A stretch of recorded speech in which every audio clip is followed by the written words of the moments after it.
Welcome to the first colloquium of the year. It's great to be hosting Dr. Karie Badgley of Fermilab. Karie received her master's degree in condensed matter and her PhD in accelerator physics from Texas A&M University, where she worked with Peter McIntyre. She's been an accelerator physicist and head of the test and instrumentation department at Fermilab for many years. She worked first as a postdoc on the G-2 experiment, and then she joined the mu-E experiment, which she currently collaborates on. And she's currently working on the mu-E solenoids. She's also responsible for magnet upgrades for the Fermilab booster, proton improvement plan, which is so critical to future neutrino experiments in the US as well. She's been an invited lecturer numerous times at the US Particle Accelerator School, which is a tremendous honor. And she also occasionally lectures at the African School of Physics. So let's please welcome Karie Badgley.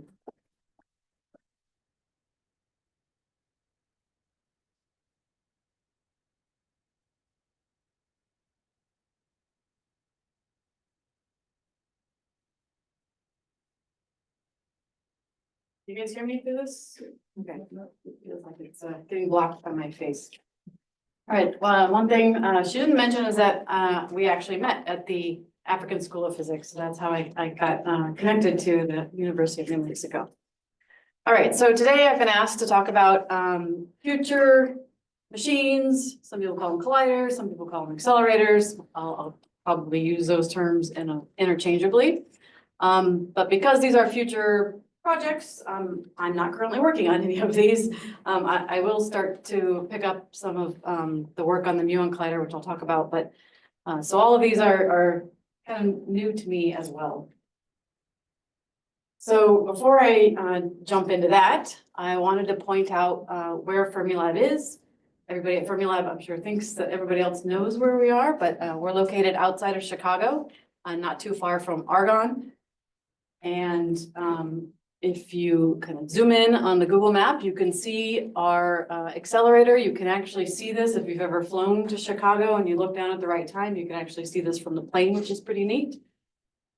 And in addition to all the cool science that we have going on there, we also have bison. So a lot of people come to see, it's not working now. Come to see the bison. We also have this iconic Wilson Hall, which you might have seen in other presentations. So one thing I didn't realize before going to Fermilab and went there as a graduate student to finish up my PhD was how similar the national labs were, at least this one, to being on a college campus. So we still have colloquium, we have a cafeteria, we have facilities where people can get together. It's a user center. We actually have a bar on site, a gym, basketball courts and things like that. So it's a really nice environment, plus a beautiful, beautiful campus. So like I said, I hadn't really considered going to work at a national lab until I went there, and I was very, very happy with it, and I still am. So the Fermi Accelerator Complex, this is before my time. This is what it looked like when they were running the Tevatron, which, just by the way, is where they discovered the top quark. So we have this booster and this main injector and all these other parts that kind of fed into this Tevatron. Tevatron is the big ring that you can see. But the Fermilab complex today looks a bit more like this. So we're not really using that Tevatron tunnel, but we still have this front end LINAC that feeds into the booster, which is a tiny little circle that I'm not sure I'm properly circling. Oh, here, okay. And then that goes into this main injector recycler. This kind of little triangular section here is the muon delivery ring, which feeds the muon campus. That's where muon G-2 and mu-E are. And then over here, there's, you could see the short baseline neutrino experiment. That's where we feed that experiment. And then over here, if you've ever dealt with the test beam, that's where the test beam lives. All right, so today I'm going to go through very basics of the accelerator anatomy. I'll talk a bit about the P5 process because that's what really led into our ideas for the future accelerators. So I'll talk about some of the proposed accelerators. And then I'll also talk about the magnets for those accelerators and how we can get there where we are with superconductors now and kind of the progress that we've made.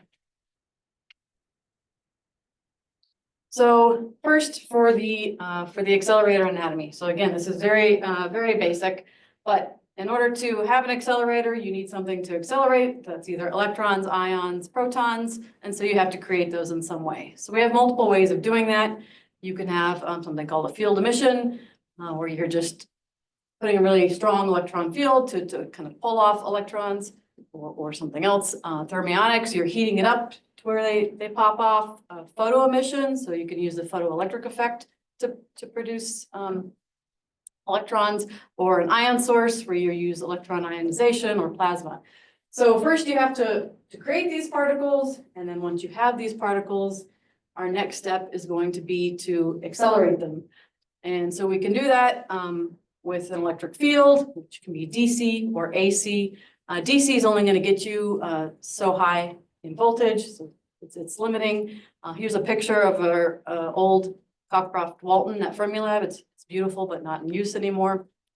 But we have other large accelerators, which are RF cavities. So here is a picture of one that's at the Paul Scher Institute in Switzerland. So this is part of their cyclotron there. So as the particles are going around, they go through this cavity multiple times. This, as they get further and further out in the cyclotron, they're still passing through it. So it's reused.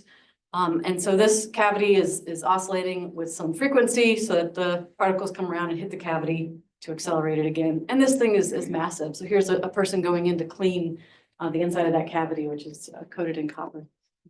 But then we also have cavities that can be stacked up in a line.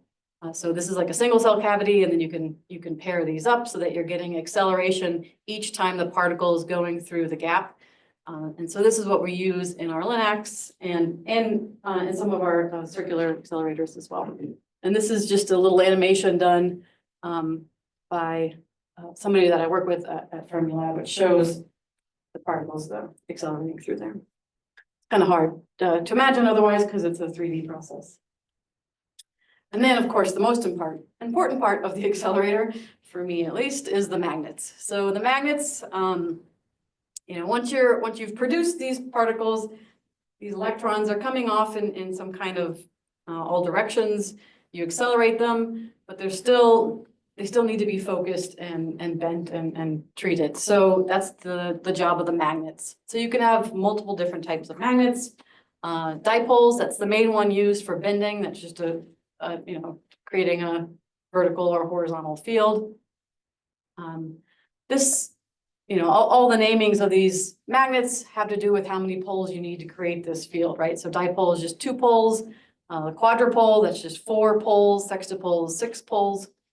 And the quadrupoles, those are magnets that are used for focusing. You can only focus in one direction with the quadrupoles. And then the sextupoles are used for correcting, usually for the further out particles in the beam. And then you could have, of course, all sorts of other combinations, some combined function magnets. Actually, the Fermi logo is a combination of 2 magnets. This is the dipole and the quadrupole. I didn't realize that until it worked there. And then, of course, we have other things like solenoids. There's kicker magnets. There's other things, but the solenoid is just like a MRI machine, right? You just have a winding with a field down the center of that magnet.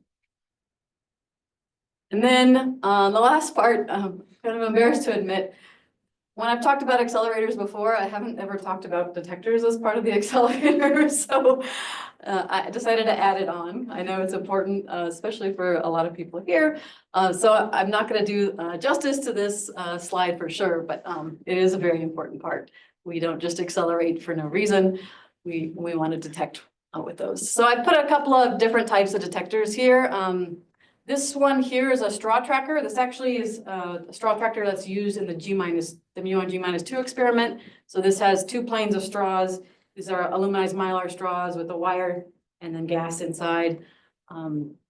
These are the crystals for the calorimeter for the muon G-2 experiment. So I met somebody earlier who was actually working on this. Yeah, so those, you might have even touched those very crystals, I don't know. Then you could have silicon detectors. Here's some scintillating detector. This is actually a plastic scintillator, which will be used for the mu-E experiment for the cosmic ray veto. And then you can have things like the Cherenkov detector, or you can have a combination. I feel really bad. I put the CMS CMS detector up here, and this is an Atlas group. I'll have to fix that. All right, so I said we're going to talk about future accelerators, future colliders, but how do we know what accelerators we're going to need in the future? And that came out of what's called the snowmass to P5 process. So starting in about 2020, there was a call out to the community, the particle physics community, saying, you know, what is it you're interested in figuring out, and how do you propose to do that? And so there was a bunch of papers put forward. Started off, it was supposed to be, I think, originally snowmass 2021, but then I think COVID pushed it to 2020. So through this community-wide meeting, this was held in Seattle. I think there was over 1,000 people participating.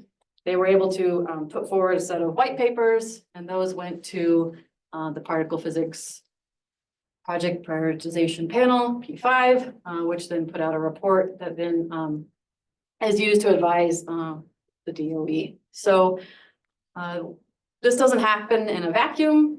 This process also happens in Europe, and their timescale is about 5 to 7 years, where ours is about 10 years. So this just finished at the end of 23, I believe this report came out. And you might recognize some faces on here. All right, so from that, the particle accelerator physicist heard, all this motivation for this new physics. They won't go over all of this here, but we know that the standard model is not complete. We have things like dark matter and dark energy that are not accounted for, this matter-antimatter asymmetry, properties of the Higgs that we're not sure about, neutrino oscillations, we could go on. But what we really heard from that was that we need higher energy and higher luminosity machines. So currently, the Large Hadron Collider at CERN is the world's highest energy particle accelerator, and we're already in the process of upgrading that luminosity for that accelerator. So that's the high luminosity LHC project. So we know we need new machines. I want to just point out really quickly that in the last P5, which happened in 2014, I was still a graduate student. I didn't take part in it, but it still has had a huge effect on things that I'm working on. So here are some things that they recommended: completing this high Lumi LHC upgrades to these detectors, collaboration on the ILC, developing this neutrino program at Fermilab. This is this LBNF collaboration, upgrading the proton accelerator there. That's the PIT2. So that's something that recently broke ground. I say recently, this is 2019, but that I'm now working on. So although I wasn't part of the P5 for this, this is something I'm involved in. There was also a number of experiments in neutrinos and dark matter. So maybe some of you guys are now working on this. And then for muons, there was a suggestion to complete the mu-E and muon G-2 projects. So here's our muon G-2 project. We did complete it. We're still analyzing final data on that. But that was, as was mentioned, what I did my postdoc on. And then complete the mu-E. Sadly, this is not completed yet. We're still working on it. But this takes up a lot of my time. This is a system of superconducting solenoids. There are actually 66 superconducting solenoids. We have 52 of them in place, so we're still waiting for these front 3 and these back 11, which are still being fabricated by a vendor. But all of those hopefully come in this year, and we can start commissioning them. Another accelerator, it's not really mentioned in the P5 as a recommendation, and that's because it's outside the particle physics. It's the highest priority for the nuclear physics program. But one thing that is mentioned for this electron ion collider is that this facility can help to train future accelerator physicists. So that's something that we need to also do, which is a priority in P5, is to maintain our knowledge in accelerator physics. So this is being built at Brookhaven in the previous relativistic high hadron heavy ion collider. So that's reusing that space, and it was originally, I think, planned to start in 24, but now it's in 26. So, but this uses existing magnet and RF technology, so we're not having to push anything too crazy there. All right, so that brings us back to current P5 recommendations. There are a lot of recommendations. You can see I've only selected ones that are more relevant to this, but that is to participate in an offshore Higgs factory. So offshore being not on US soil. So designs for the FCCEE and the ILC meet those requirements, and so we should actively engage in that. So I just wanted to talk about those two experiments. So the CERN Future Circular Collider, the EE, that's saying that they want to collide electrons and positrons. This footprint up here is supposed to show you the size of the existing LHC ring, and then this huge ring here is the proposed new ring. So we're going from something like 26 kilometer to about 100 kilometer circumference. So the pros about building this new machine is that it would be using leptons. They are almost point-like, so they have a nice clean collision. They also, don't have any sub-elements, so they get all the beam energy. And the other nice thing about the FCC is that it also uses resistive magnets, so magnets that are normal conducting that we already know how to build, and achievable superconducting RF cavities. So all this technology for this, we also can already do. I think so, and then because it's a circle, it allows for these, particles to pass through those elements multiple times while it's gaining energy. So we don't have to have as many elements in that ring. But the con, of course, of this is this massive tunnel. It costs a lot to dig this tunnel. So that's, a big issue. And then also synchrotron radiation. So for electrons, or for all particles, you get an energy loss due to synchrotron radiation that's proportional to something like 1 over the mass squared. So, because these electrons are light, that's a bigger issue for them. I'll just point out synchrotron radiation is not always bad. There's machines that are specifically built to use the synchrotron radiation, such as the synchrotron light sources, right? So sometimes it's good, but in this case, it is not. So here's just a cross-section of the design for those proposed magnets. So this is a dipole, and you could kind of see these 2 little tubes here. That's where the electrons and positrons would travel. And then this is just normal conducting magnet. 1 Tesla is kind of the max field you get. And then for the quadrupoles, they've already got a prototype for each of these. So like I said, the technology is already there for these particular magnets, but here you can see the 2 quadrupole paths as well. And this is just copper conductor with this iron surround. All right, so the other one mentioned was the International Linear Collider. So this is electron-positron collider as well. This one is 20 kilometers in length and has also some pros and cons.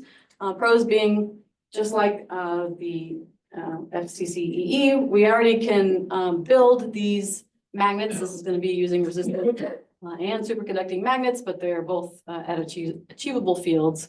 And the straight path that these electrons will be taking avoids that synchrotron radiation issue. But there's a huge con here, and that's that this thing, because it's a single path, has to be very long and requires multiple elements because the particles are not traveling back through it. And so you can see the number of things that we need, something like 10,000, over 10,000 resistive magnets for this, 2,000 superconducting magnets and some, somewhere between 16,000 to 17,000 superconducting RF cavities. All right, the next recommendation, and this is, for farther out accelerators, is toward a cost-effective 10 TeV proton center of mass collider based on proton, muon, or possible wakefield technologies. So the goal here is to have a plan to build a demonstrator within the next 10 years. So essentially, by the next P5 process, you want to have a plan on how you would move forward with the demonstrator for this. All right, so one of the ideas is this proton collider, so CERN FCCHH. So here we're using protons, and if the FCCE is built, then it would benefit from using that tunnel.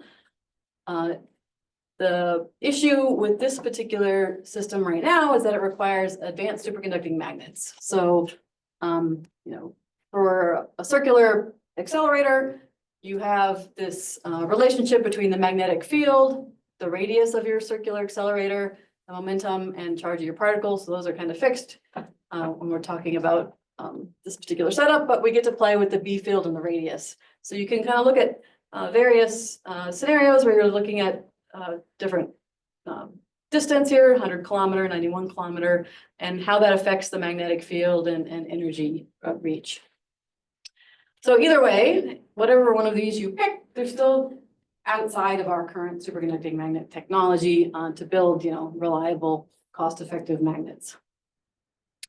And I'll just also note that recommendation said 10 TeV parton center of mass, which is roughly equivalent to 100 TeV proton collider, right? Because protons are composite particles, and so each particle gets about 1/10 of the total energy. And then the one that's, I think, more exciting is the muon collider for several reasons. This muon collider has what was decided the best luminosity per power of the multi-TeV colliders. It has a relatively small footprint, which reduces the cost. And of course, we all like it at Fermilab because it would fit on the Fermilab site. So the muons, though, unfortunately, have a very short lifetime, 2.2 microseconds. So you have to accelerate them.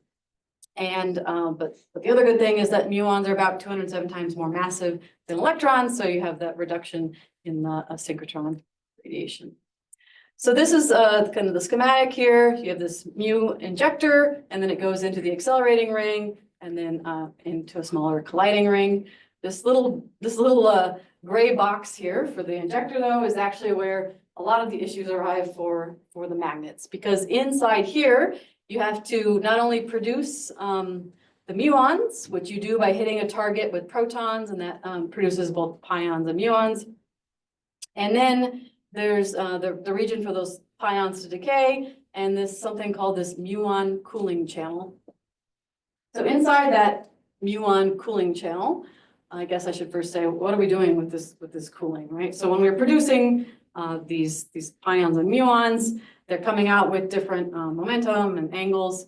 And so you want to, in order to have a very nice tight collision, you want to get those all kind of going in the same direction at the same momentum.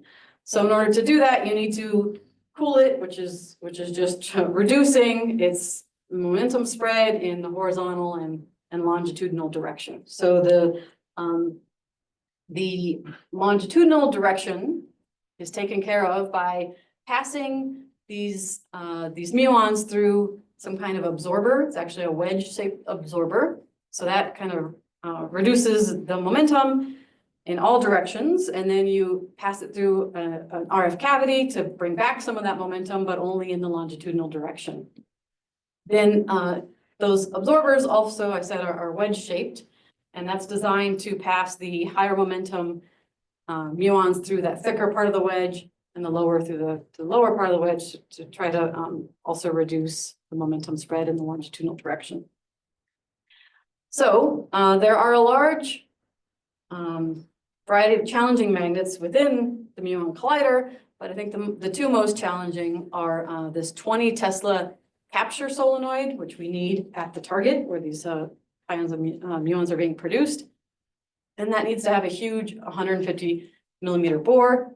And then as you go on in the cooling channel, you're using these solenoids also for focusing. So at the very end, you're getting up to a 40 to 60 Tesla in the final stages with the 50 millimeter bore. So those are kind of some huge challenges for this muon collider. There are other challenges that I'm not pointing out for any of these systems. And that has to do with, as soon as we're increasing energy and increasing, these rates, we're getting larger heat loads, larger radiation damage to all materials, the detectors, magnets, superconducting RF. In the muon collider, we're trying to operate superconducting magnets around RF cavities. So we're having to use resistive cavities there because the superconducting cavities don't like magnetic field. So there's a lot of challenges.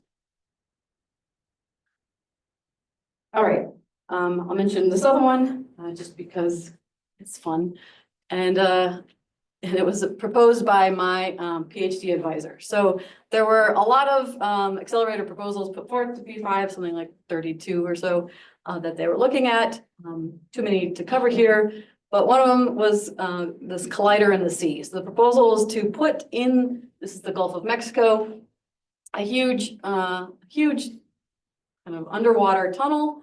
And the nice thing about this is that that huge tunnel allows you to use the low magnetic fields that we can, low field magnets that we can already produce. And of course, it eliminates tunneling costs. You still have to make this thing and make it to where it can stay underwater, but the tunneling costs are huge. And another thought on this was that you could use the SCC tunnel, finish that up, and use that as an injector into this. So just thought it's a fun thing, and just to remind yourself to continue to think outside the box, right? All right, so the timeline for some of these, if we look at what's planned at CERN, so we have run 3 going on right now, then the high Lumi LHC upgrades happening, so that would then turn on. There's also kind of a planned deadline to complete this FCC feasibility study somewhere in 2025. Then if that all goes well, FCC EE would be here, and then FCC HH somewhere out here.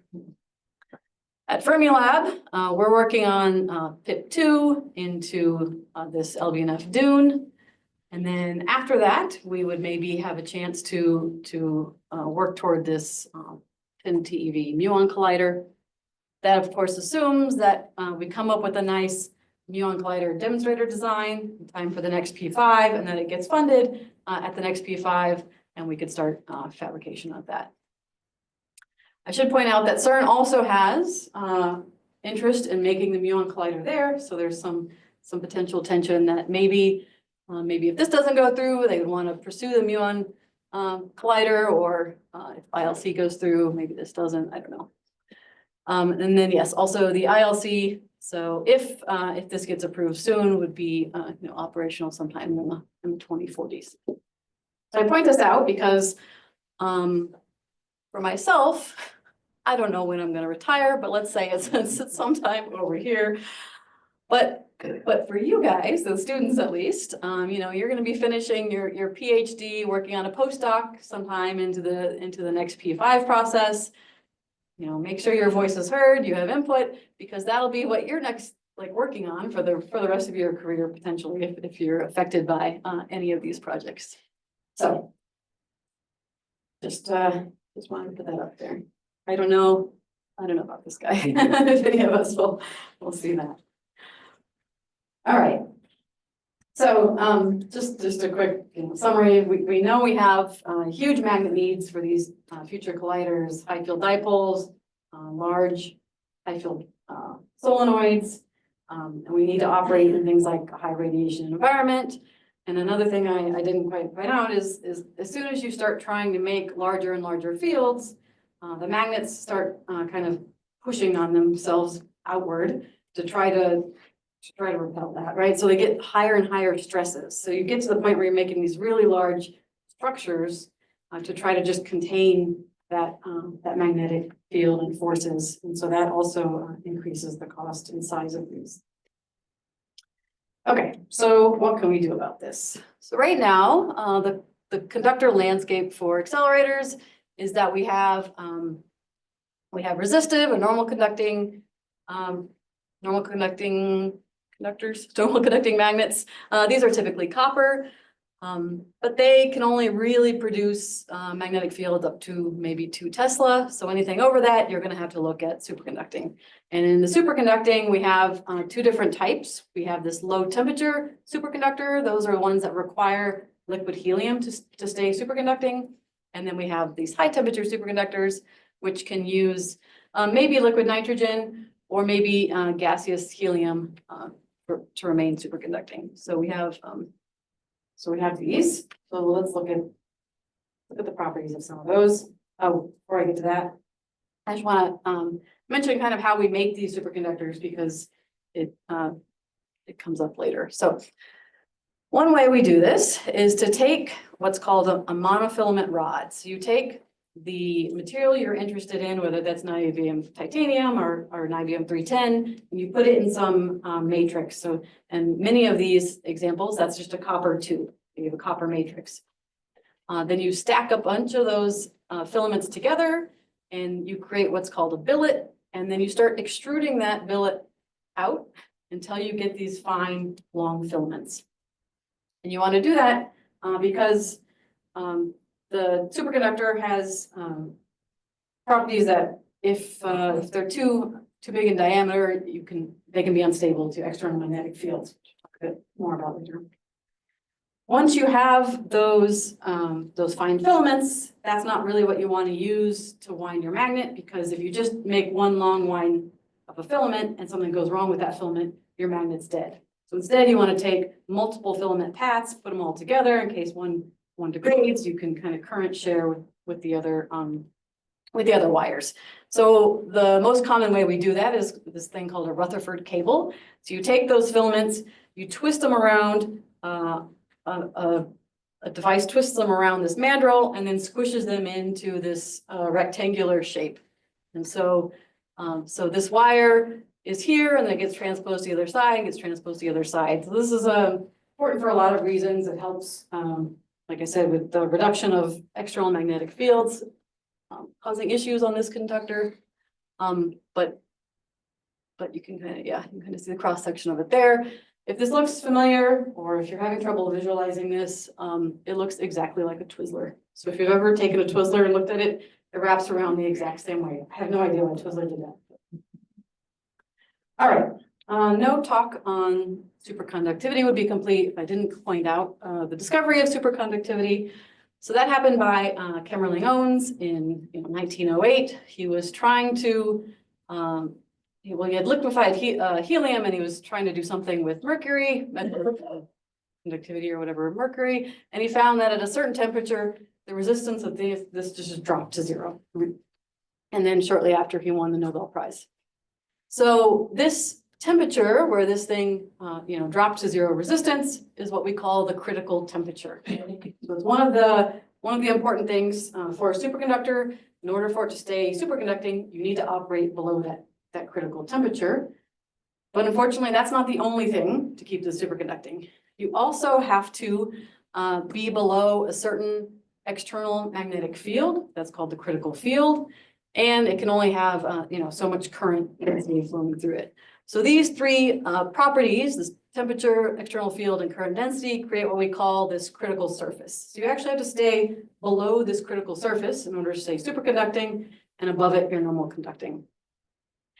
One other issue with superconductors is that if you are superconducting and then suddenly you're not, you have this huge amount of current that the superconductor is not able to carry. So it has to go somewhere. So that's part of the reason why you put that superconductor in something like a copper matrix that helps distribute the current out. It's still not quite enough. You have to dissipate that current quickly or it'll destroy your superconductor, but it helps. So one of our units of measure for a superconductor is this engineering current density. So that's how much current one little strand can carry divided by the area of the strand. And that's because the strand is made up of not just that superconductor, but the copper or whatever other matrix you're using. So if you have a tiny little superconductor, but your strand around it is massive, then you're not going to make a very good magnet with that. You'd have a very low engineering current density. All right, and that brings us to our favorite so far, superconductor, which is niobium titanium. So this has been used in all superconducting accelerator magnets to date. Okay, this is our workhorse superconductor.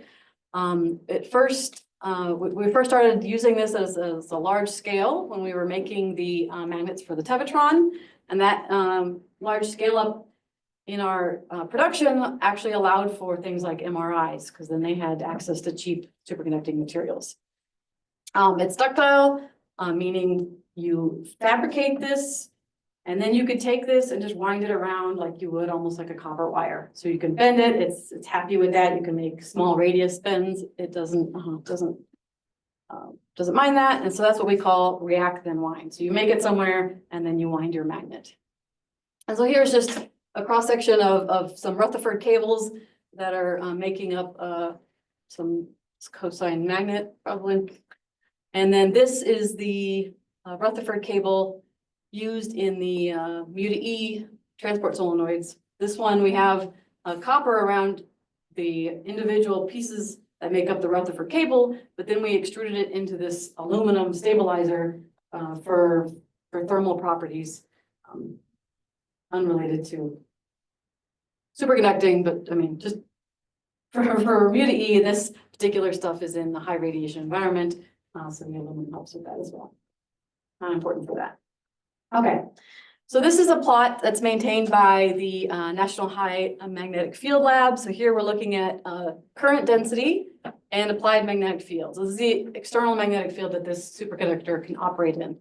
And so for niobium titanium, you can see we're kind of in this, up to 10, maybe 15 Tesla range, mostly 10. But for these new machines, we want to be somewhere over here, right? We have large external fields that are going to be applied to these conductors, and we want really high current densities. So niobium titanium is not going to get us to the next generation of accelerators. Another conductor that's kind of come up more recently is this magnesium diboride. This one's actually not very useful for superconductors, but I just wanted to put it in here for completeness. This one is not quite as flexible as the niobium titanium, but it can still be produced in this react and then wind method. It does have a higher critical temperature, so that's 39 Kelvin. So you can potentially use helium vapor or conduction and cooling instead of liquid helium to cool this magnet, which is nice because you can save a lot then in your cryogenic costs. But this is really now being looked at more for non-high field magnet applications, such as motors, generators, MRI, transmission lines, things like that. And so you can kind of see, here's where our magnesium diboride gets us. So not very much in the current density, but it's happier in slightly larger fields. So we have to keep looking. The next conductor is this niobium 310. So this is also a low temperature superconductor. This one is problematic for several reasons. One is that you can't produce this wire and then wind it around your magnet, because once it becomes superconducting, it's almost like a ceramic. It'll just kind of crack and it's very brittle. So you have to take this, these extruded wires in this Rutherford cable and wind it around your mandrel of your magnet and form it in the final shape that you want. And then you have to bake it. And the baking process is up to 650 to 700 C, which means the mandrel that you're winding it on also has to withstand that high temperature. The other issue is that it slightly expands when you bake it, so you have to plan that out in your winding and fabrication process. And it's very strain sensitive. So if it tries to crack or move a little bit, you're going to get degradation in your total current density. And this was actually discovered before niobium titanium, but because of all of these issues, it's taken, this was discovered in the 50s, it's taken all this time to really get it to where we can put it in a superconducting magnet from accelerator. And I will say that we have actually now built 2 magnets that are these magnets for the high Lumi upgrade for LHC. So inside this cryostat, there's 2 quadruple magnets made out of niobium 310. So we've shipped 2 of these now from Fermilab over to CERN. There's 10 in total that we're shipping. So this will be the very first ever niobium 310 magnet in an accelerator. So it's similar process. We make a Rutherford cable. You could see kind of some of this deformation when you produce this Rutherford cable. You get some deformation here, which causes some strain on that conductor and can reduce your current density. But so there's been a lot of research in these many years to get this to where we can actually use it. So that gets us kind of over here, which is better because yes, we can produce these magnets that can operate in a higher field, but we still don't have the current densities we want in those higher fields. So we keep going. Next is bismuth 2212. This 2212 in my breakdown of the conductors I had on the other page, it showed you what that meant. Sorry, I should have pointed that out. Then it's the different ratios of the other components of this superconductor. So this is produced in the same way. You put the powder inside some tube. That tube is used to keep the powder from interacting with something else. Unfortunately, bismuth 2212 doesn't really like copper, so you have to use silver. So now you're putting this powder in a silver matrix.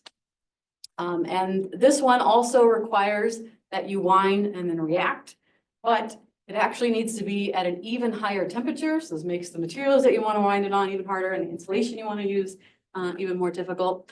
And when they were first experimenting with this, they kept finding voids in these superconducting wires. They would wind and react and they would have some issues. They'd look and there'd just be like a missing piece essentially in the middle of the superconducting powder. And so one way around that was to then bake this in an overpressure of oxygen and argon. So now you have a really hot magnet in an oxygen environment at high pressure. That just sounds terrifying.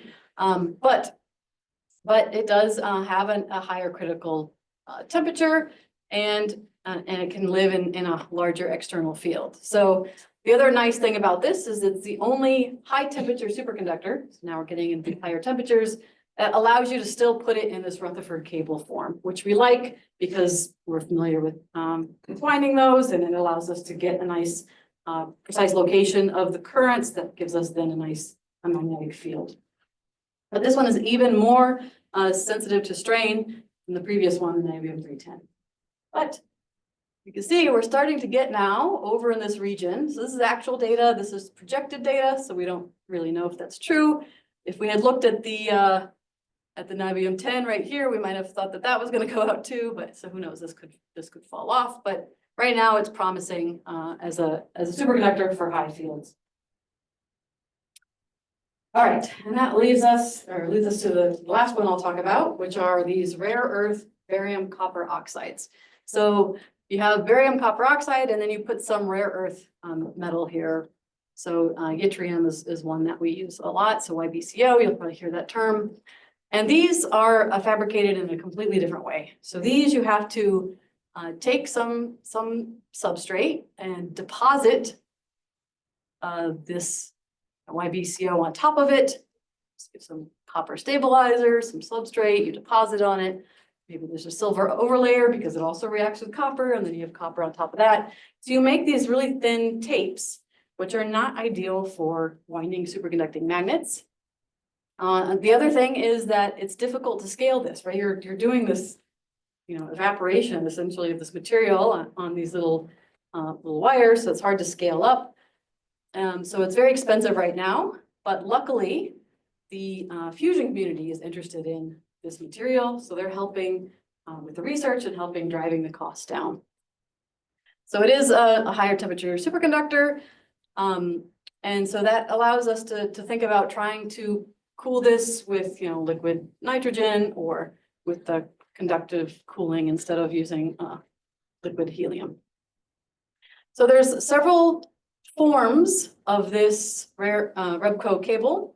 One keeps the cable in this kind of flat arrangement, but makes it look more like a Rutherford cable. So you take this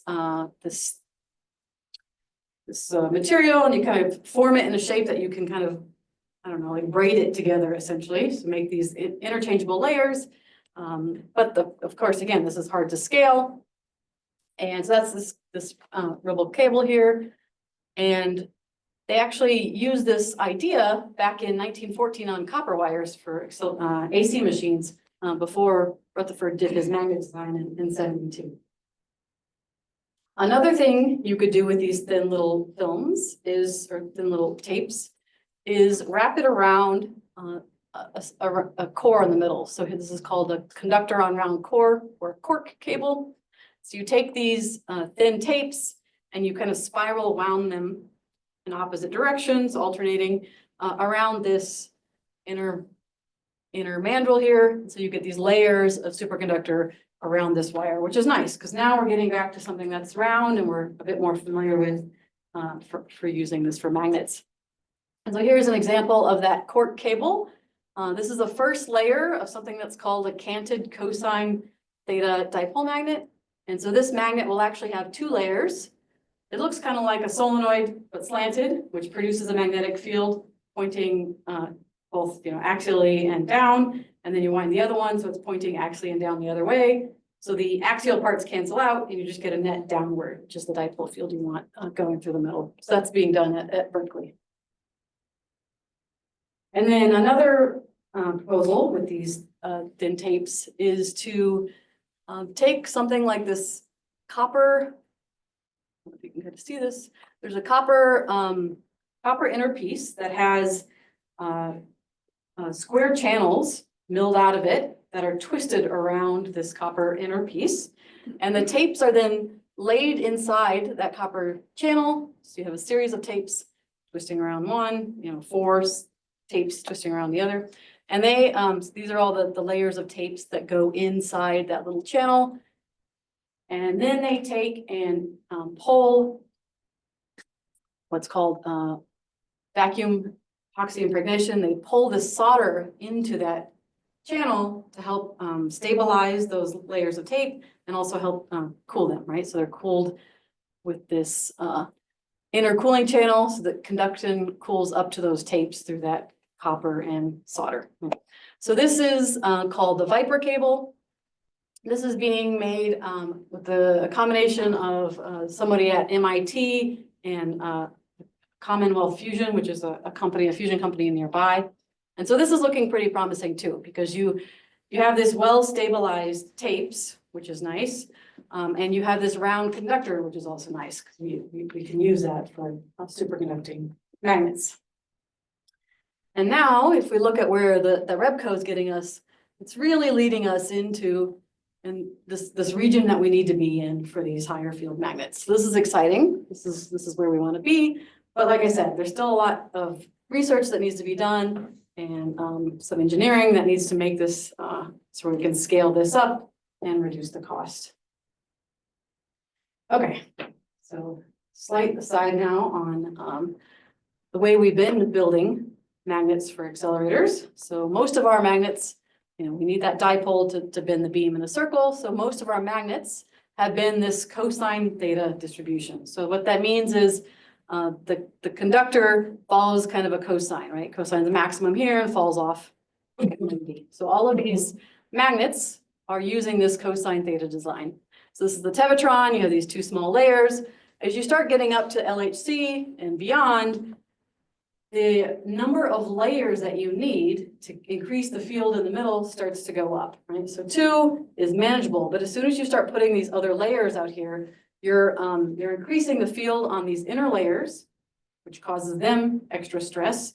And these inner layers are all trying to kind of push out, so that causes mechanical stress on these outer layers. Okay, so that you're fighting yourself to try to create a bigger field in here because you're putting too much field on these conductors and too much strain on the rest, right? So you're really not getting where you need. So so that leads me to this plot on the strain, sorry. So I mentioned that niobium titanium was great because it was very flexible and we can wind it around. So this kind of gray plot here shows us the applied strain and then the current as a function of that applied strain. Right? So we're not degrading the current much when we start moving that niobium titanium wire around. That niobium 310 and those other 2212, they all really do not like to be bent, so they're kind of stuck over here. But these cork cables are looking promising because they're also not showing much degradation when we strain those. So that's promising.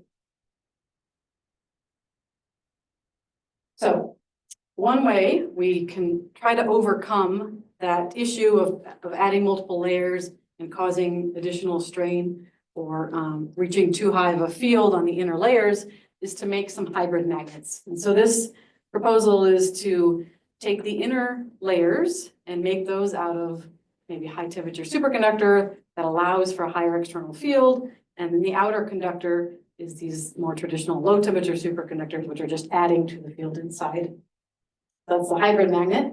And right now our record for our field inside of, this is actually a solenoid, is held by the National High Field Magnetic Lab.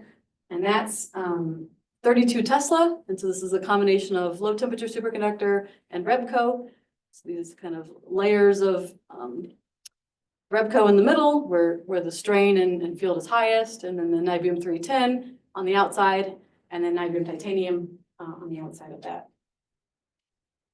And the National High Field Magnetic Lab wants to create these large solenoids with large fields because in order to develop the cable we need for these higher field magnets, we need to test these cables in a large external field. So we're kind of chasing ourselves, right? We need a large field to see if our field will work on our conductor, right? So, so we try to make these facilities where we can put a sample conductor in there, run current through it, and see if this large external field is going to cause it to quench.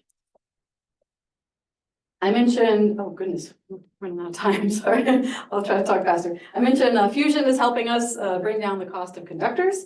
So Commonwealth Fusion is trying to produce this spark, which is the smallest possible, affordable, reliable, oh goodness, compact reactor. So they're trying to use these high magnetic fields to contain a plasma to do fusion. And because they need those high fields, here they're producing a coil that's 20 Tesla. They need these high temperature superconductors. And so they're using a couple of things. They're using cork. So I think this one was wound with cork. So it's a huge magnet, right? That's this magnet here, this guy can stand in. And that's, like I said, in conjunction with the MIT Plasma Fusion Lab. There's also ITER, right? So this is another fusion experiment. This conductor is a little bit different. It is using niobium 310. So that's would be the next kind of machine using niobium 310. But this arrangement is what's called cable and conduit. So here you have a cooling channel and your conductor around that. So it's right next to that cooling channel. And then you have this outer jacket to kind of stabilize it. So they're making these huge magnets from that. Not these huge D magnets. This is actually the material for this inner superconducting coil. This ITER facility, if you're not familiar with this is massive. This is multiple stories, right? This is a magnet that is multiple stories tall. So, and the central solenoid itself is not huge, but the other surrounding magnets are. So. A big impressive facility. So that would be good if we can get that up and running with the niobium 310. At Fermilab in my building, we are building right now a high field vertical magnet test facility. That name happened before I took over the department. So high field VMTF. So this is a giant pit we've made in the ground with some shielding around it. And Berkeley is producing a 15 Tesla dipole magnet, which will go in to that cryostat. And that'll allow us to run samples, put a sample in there, put it in an external field, run it up to high currents. So this is actually partially paid for by high energy physics, but also fusion energy science, because the fusion people want to come to our facility and test wires in there. So that'll be pretty exciting. So that's in construction now. And then we're also looking at, as we try to participate in the muon collider, we're going to need to test these large superconducting solenoids somewhere. And so we're looking at reusing one of our cryostats and putting this together as a solenoid test facility, a high field solenoid test facility. This cryostat was originally actually used for the mice, the muon ionization cooling experiment. And then we used it for testing our transport solenoids from UDE. So this, the scale of this is, there's a guy standing here. I don't know if you can kind of see that. So this is huge. I mean, this is a very large cryostat. I joked that after we were done, I would like to take it and fill it with water and some heater tape and make a hot tub, but we didn't do that. So instead we're going to reuse it for science. But so that's our plan there. And I'll also say that the US has a magnet development program. So this program was put together in 2016 to try to steer our magnet development research, as we knew we were needing these higher magnets for things like high lumi. And then recently we've had to update that roadmap. So we added this whole new section, which is the high field solenoid section. So that's kind of embedded now in our magnet plan and our magnet research in the US. All right, so with that, I'll conclude. Almost on time. So I'll just say it's an exciting time, a very challenging time for accelerator R&D, especially for the younger generations. Superconducting technology is progressing, but we still have a way to go. And luckily, we are being helped slightly by the fusion community. And as I tried to point out, but maybe didn't emphasize enough, it's not just the magnets that need R&D, but the targets, the RF cavities, the detectors, the cryogenic systems, and we need significant R&D in all of these areas to achieve these higher energies and rates. And another thing I didn't point out was this is also not all free, right? So in addition to all of this, we need to consider cost and schedule, size, energy efficiency, environmental impact of all these conductors and accelerators as well. So feel free to reach out to me if you have any questions about accelerators or Fermilab. If I can't answer them, I'll at least put you in touch with somebody who can.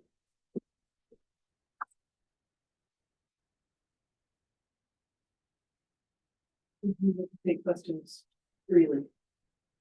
I will freely take questions.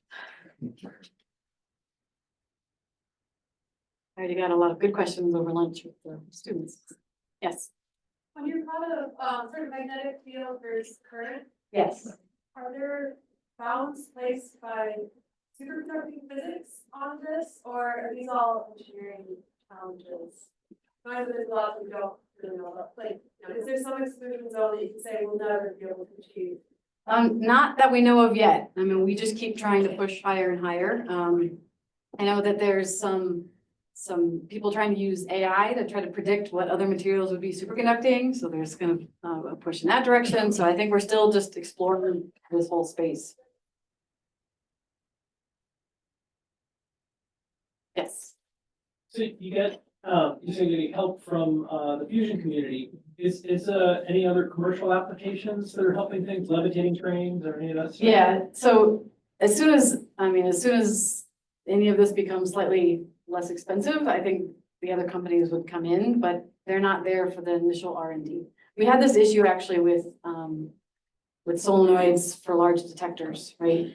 For the MUDE experiment, we were getting low on our conductor that we had, and we wanted to procure some more. There's no company right now in the world where we can buy more niobium titanium extruded in aluminum conductor. That the company just doesn't exist anymore. And it's not really viable for companies to continue doing that research when we come along every 10 to 15 years and say we need another big solenoid, right? So it's, these other companies don't really come in until I think it's a bit cheaper. So.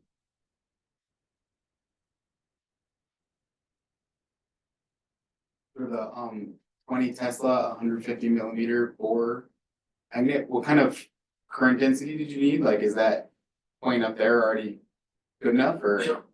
I'm not exactly sure the current density on that one. I'd have to look at, I mean, you could do several different designs. That's the other thing, right? So you could have a hybrid design in which you would need a higher current density on the middle and fewer on the outside. So that particular magnet is still part of our research that needs to be done. When we say, hey, this is our plan for the muon demonstrator, we need to still develop what that magnet actually looks like. So I can't say what the cross section and current needed yet are.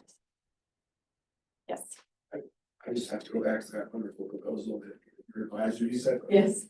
Sea lab. Gulf of Mexico forever. So in the Gulf of Mexico, when did you say the ejector was gonna be? The superconducting supercollider. Oh, okay, that Yeah. on your slide, it was SCC, but it's. Oh, SSC, sorry. Yes, That's what I typo. thought. Yeah. How seriously is that supposed to be? I imagine the engineering challenges are ridiculous. Yeah, so when he first, I was actually still in his group when he first thought of this. And I said to him, you know, Peter, you've yelled at us all the time, all plumbing leaks. So why are you going to put this in the water? And he was like, and he came back the next day and he said, all the accelerators now are already below sea level, essentially. You know, they're already below the water level, not sea level, but water level, right? So you have, you know, Oak Ridge has, when you're going down into their accelerator, if you've been there, on the stairs, there's the water line is actually drawn out, and you know when you're going below the water level. But as was pointed out, it's different pressures.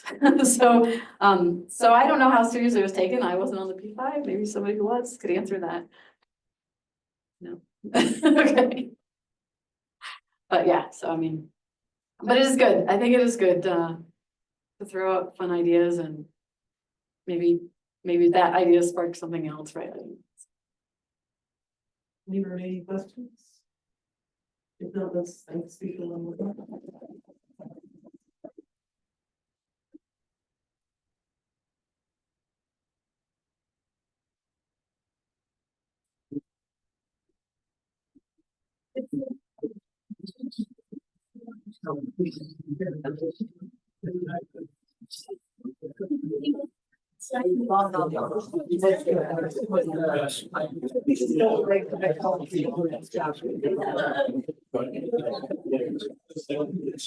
That's still also. Between the answers. I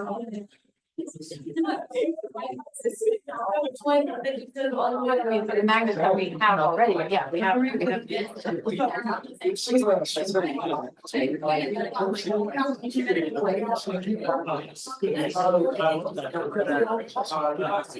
He was not on hold.